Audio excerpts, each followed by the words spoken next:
Hello everyone, मेरा नाम है आशीष और आपका स्वागत है आपके अपने चैनल एग्ज़ाम इंट्रो में। आज हम बात करेंगे आरबीआई जेई का जो एग्ज़ाम है उसके बारे में बात करेंगे। थोड़ा डिटेल इन्फॉर्मेशन देखेंगे जिसमें कि आपका कट ऑफ से सिविल और आपका इलेक्ट्रिकल दोनों का कट ऑफ देखेंगे सेपरेटली, और साथ ही साथ हम देखेंगे रिज़ल्ट क्यों देरी हो रही है, रिज़ल्ट कब आ सकता है, कैसे है, जो भी इन्फॉर्मेशन है अभी तक का, क्योंकि आपका बार बार कमेंट और वो वीडियोस पे हमेशा कि यहाँ सर रिज़ल्ट में देरी क्यों हो रही है, कब आ सकता है, कुछ तो इन्फॉर्मेशन दीजिए। तो देखिए, अभी जो मैं इन्फॉर्मेशन देने वाला हूँ आपको, जो मुझे अभी तक प्राप्त है मैं वो इन्फॉर्मेशन दूंगा, और जो आगे का इन्फॉर्मेशन है अगर मुझे कुछ भी मिलता है तो मैं अपडेट कर दूंगा। तो बने रहिए, बहुत इंटरेस्टिंग वीडियो होने वाली है। अब प्लीज़ हमारे अगर वीडियो पसंद आता है चैनल को सब्सक्राइब कीजिएगा, वीडियो को लाइक कीजिएगा और शेयर ज़रूर कीजिएगा, और हमारे टेलीग्राम चैनल को ज्वाइन कीजिए जिसमें कि गवर्नमेंट और प्राइवेट दोनों सेक्टर के जॉब के बारे में जानकारी मिलती है। आइए देखते हैं। सबसे पहले जो इलेक्ट्रिकल का हम वैकेंसी और कट ऑफ की बात करें तो देखिए, इलेक्ट्रिकल का जो आपका वैकेंसी था उसमें जनरल का 12 सीट था, जिसमें कि आपका कट ऑफ जो है 197 से 201 जा सकता है। ये मैक्सिमम मैं बता रहा हूँ, इस कंडीशन है कि इतना जा सकता है आपका। अगर हम देखें ईडब्ल्यूएस का तो एक सीट था, तो 192 190 के आसपास ये रहने वाला है जो ईडब्ल्यूएस का है। और एससी का देखें तो 4 सीटें थी, तो 174 से 178 के बीच रहने के चांसेस हैं। अगर ओबीसी की बात करें तो 6 सीटें थी, 189 से 193 के बीच में रहेगा। अगर हम एसटी की बात करें तो 1 सीटें थी, तो 172 से 175 के बीच रहेगा।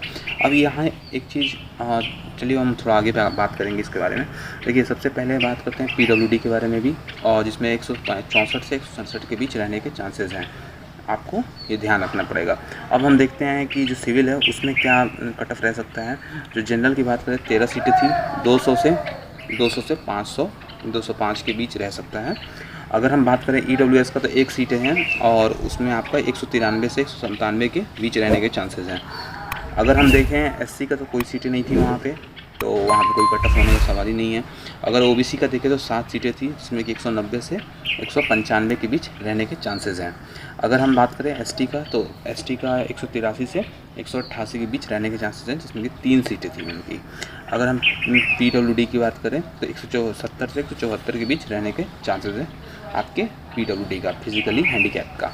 अब हम देख लिया इन्होंने कट ऑफ। अब एक चीज़ ध्यान रखने वाली बात है, इसके बारे में डिस्कशन करना ज़रूरी होता है। जैसे आपका जब डीवी के लिए बुलाया जाता है तो वो उस टाइम पे होगा 1.5 टाइम्स, ये गौर कीजिएगा, 1.5 टाइम्स आपका डीवी के लिए जाता है। अब आपको जो होता है फाइनल मेरिट लिस्ट जो आता है, जितने बच्चे आपको सीट जितने हैं उतनी जब बच्चे सिलेक्ट होते हैं, तो उस कंडीशन में क्या होता है कि जो कट ऑफ है वो थोड़ा सा हाई जाता है। तो आप ये पूछिएगा कि कितना हाई जा सकता है सर। तो देखिए, जो आपका कट ऑफ है, मान लीजिए आपका कट ऑफ, एक एग्जांपल दे रहा हूँ, 100 नंबर गया है, तो उस कंडीशन में क्या होगा, जो फाइनल मेरिट लिस्ट तैयार होगी वो 106 से 110 के बीच में रहेगा। कट ऑफ से आपका 6 से 10% के बीच में गैप आता है, इतने के बीच आपका कट ऑफ जा सकता है। ये आपका मैं एक चांस बता रहा हूँ, जब आपका 1.5 टाइम्स डीवी के लिए है, और साथ ही साथ 1 टाइम आपका जो ले लिया आपका जो फाइनल सिलेक्शन है उसमें। तो ये फाइनल सिलेक्शन और डीवी के लिए इतना गैप होना चाहिए, और होता ही है अक्सर 106 से 110 के बीच। जैसे 100 अगर कट ऑफ है तो उसमें से 6% से लेकर 10% के बीच में आपका गैप हो जाता है, उतना बढ़ जाता है जो कट ऑफ है। तो इस कंडीशन में आपको वहाँ पे जो बच्चे होते हैं उनका सिलेक्शन हो जाता है। तो ये आपका कंडीशन होता है, और ये हमेशा याद रखना पड़ेगा आपको।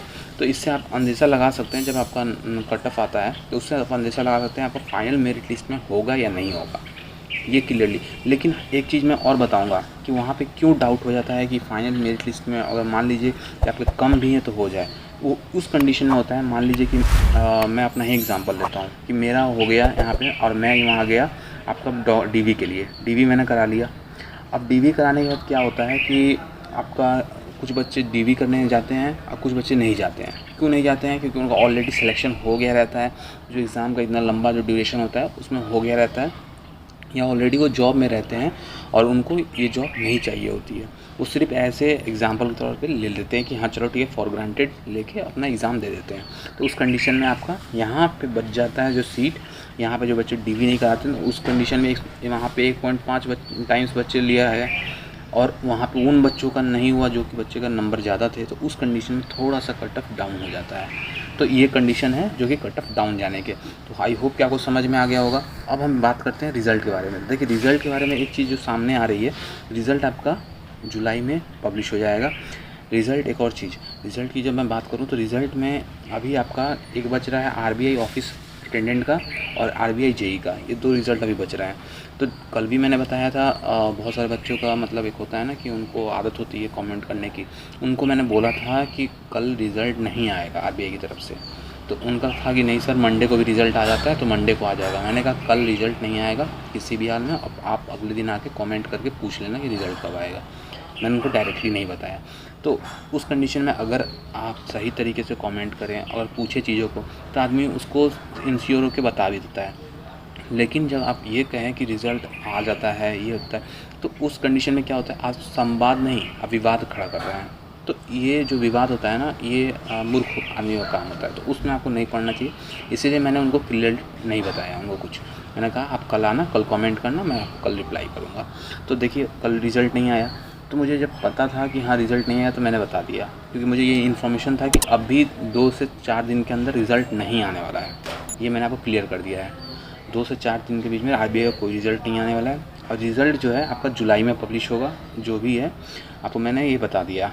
अब आप जुलाई में कब तक होगा, तो जुलाई में आपको देखिए 2nd या 3rd वीक में आपका प्रोबेबिलिटी लग रही है कि आरबीआई जेई का रिज़ल्ट आ जाए। मैं एक्सपेक्टेड बता रहा हूँ, तो इसके लिए आपको ध्यान रखना पड़ेगा कि एक्सपेक्टेड डेट है कि 2nd या 3rd वीक में आपका रिज़ल्ट आ सकता है। आई होप कि आपको सब कुछ समझ में आ गया होगा।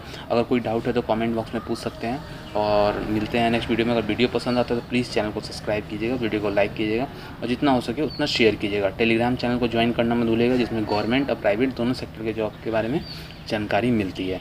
सो मिलते हैं नेक्स्ट वीडियो में। आज के लिए इतना ही। Thank you, have a nice day, जय हिंद।